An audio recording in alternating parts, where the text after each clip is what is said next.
Hello friends. आज है 5 जनवरी। तो आइए देखते हैं 5 जनवरी से रिलेटेड कुछ मोस्ट इंपॉर्टेंट करंट अफेयर्स और उससे रिलेटेड कुछ फैक्ट्स। तो अगर आप किसी भी कॉम्पिटिटिव एग्जाम की तैयारी कर रहे हैं तो करंट अफेयर्स का ये वीडियो लास्ट तक ज़रूर देखें। अगर आप इस वीडियो का PDF चाहते हैं तो आप हमारे टेलीग्राम चैनल को ज्वाइन कर सकते हैं। टेलीग्राम का लिंक डिस्क्रिप्शन में मिल जाएगा। अगर आप चैनल पे नए हैं तो चैनल को सब्सक्राइब कर लीजिएगा। तो आइए शुरू करते हैं आज का सवाल। सवाल नंबर 1 है, हाल ही में भारतीय वायुसेना के प्रशिक्षण कमान के वायु अधिकारी कमान इन चीफ कौन बने हैं? तो भारतीय वायुसेना के प्रशिक्षण कमान के वायु अधिकारी कमान इन चीफ बने हैं सीथेपल्ली श्रीनिवासन। यानी सही जवाब होगा ऑप्शन बी। आइए देखते हैं इसके आंसर को डिटेल से। हाल ही में एयर मार्शल सीथेपल्ली श्रीनिवासन ने भारतीय वायुसेना के प्रशिक्षण कमान के वायु अधिकारी कमान इन चीफ के रूप में कार्यभार ग्रहण किया है। और भारतीय वायुसेना के प्रशिक्षण कमान का मुख्यालय बेंगलुरु में स्थित है और इस कमान की जिम्मेदारी वायुसेना के सभी प्रशिक्षण कार्यों में होती है। आइए देखते हैं अगला नंबर सवाल। सवाल नंबर 2 है, हाल ही में कोयपम किस राज्य का तीसरा जिला बन गया है?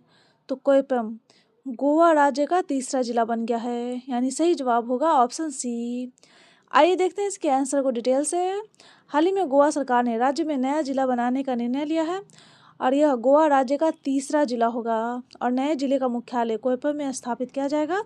और नया जिला बनाने से स्थानीय लोगों को सरकारी सेवाएं अधिक नज़दीक और सुलभ मिलेंगी। आइए देखते हैं अगला नंबर सवाल। सवाल नंबर 3 है, हाल ही में गान नगई त्यौहार किस राज्य में मनाया गया है? तो गान नगई त्यौहार अभी मणिपुर में मनाया गया है। यानी सही जवाब होगा ऑप्शन ए। आइए देखते हैं इसके आंसर को डिटेल से। हाल ही में मणिपुर में काबुई समुदाय का गान नगई त्यौहार मनाया गया है और यह त्यौहार 5 दिनों तक मनाया जाता है और इसे हर साल फसल कटाई के बाद मनाया जाता है। और यह त्यौहार राज्य के अन्न का प्रतीक है जब किसान अपना अनाज भंडारण जमा करते हैं। आइए देखते हैं अगला नंबर सवाल। सवाल नंबर 4 है, हाल ही में किस देश ने यूरो मुद्रा को अपनाया है? तो यूरो मुद्रा को अपनाया है बुल्गारिया ने। यानी सही जवाब होगा ऑप्शन बी। आइए देखते हैं इसके आंसर को डिटेल से। हाल ही में बुल्गारिया ने 9 वर्ष में पहले दिन यूरो को अपनी आधिकारिक मुद्रा के रूप में स्वीकार किया है और बुल्गारिया अब यूरो मुद्रा अपनाने वाला 21वां सदस्य बन गया है। और 1 फरवरी 2026 से यूरो बुल्गारिया का एकमात्र कानूनी मुद्रा होगा और इससे पहले बुल्गारिया की मुद्रा थी लेव। आइए देखते हैं अगला नंबर सवाल। सवाल नंबर 5 है, हाल ही में किस देश ने विदेशी नागरिकों की गतिविधियों को ट्रैक करने के लिए नया डिजिटल सिस्टम लागू किया है? तो नया डिजिटल सिस्टम लागू किया है नेपाल ने। यानी सही जवाब होगा ऑप्शन डी। आइए देखते हैं इसके आंसर को डिटेल से।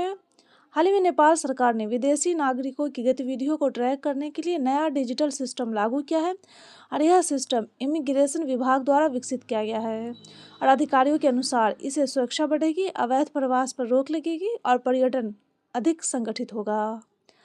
आइए देखते हैं अगला नंबर सवाल। सवाल नंबर 6 है, हाल ही में दिल्ली सरकार ने शिकायत निवारण प्रणाली किस संस्थान के सहयोग से शुरू करने का निर्णय लिया है? तो ये IIT कानपुर के सहयोग से शुरू करने का निर्णय लिया है। यानी सही जवाब होगा ऑप्शन ए। आइए देखते हैं इसके आंसर को डिटेल से। हाल ही में दिल्ली सरकार शिकायत निवारण को तेज़ बनाने के लिए AI आधारित एकीकृत शिकायत निवारण प्रणाली शुरू करेगा और इसके लिए सरकार IIT कानपुर के साथ साझेदारी कर रही है और इस प्रणाली से शिकायतों पर समाधान तेजी और प्रभावी तरीके से होगा। आइए देखते हैं अगला नंबर सवाल। सवाल नंबर 7 है, हाल ही में अंतर्राष्ट्रीय मन शरीर कल्याण दिवस कब मनाया गया है? तो अंतर्राष्ट्रीय मन शरीर कल्याण दिवस मनाया गया है 3 जनवरी को। यानी सही जवाब होगा ऑप्शन बी। आइए देखते हैं अगला नंबर सवाल। सवाल नंबर 8 है, हाल ही में अमेरिकी सरकार ने किस देश पर हमला किया और राष्ट्रपति को गिरफ्तार कर लिया है? तो अमेरिकी सरकार ने अभी वेनेजुएला पर हमला किया है और वहाँ के राष्ट्रपति और उनकी वाइफ को गिरफ्तार कर लिया है। यानी सही जवाब होगा ऑप्शन सी। आइए देखते हैं अगला नंबर सवाल। सवाल नंबर 9 है, हाल ही में किसने ऊर्जा संरचना पर साइबर हमलों से निपटने के लिए समिति का गठन किया है? तो ये गठित किया है गुजरात ने। यानी सही जवाब होगा ऑप्शन डी। आइए देखते हैं अगला नंबर सवाल।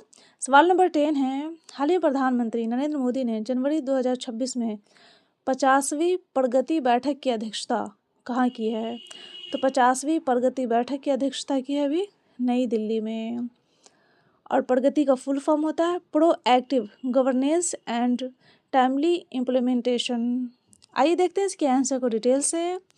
प्रधानमंत्री नरेंद्र मोदी जनवरी 2026 में 50वीं प्रगति की बैठक की अध्यक्षता नई दिल्ली में की है और यह प्रगति बैठकों का स्वर्ण जयंती संस्करण था जो 2025 में इस पहल की शुरुआत के बाद से एक बड़ी उपलब्धि है।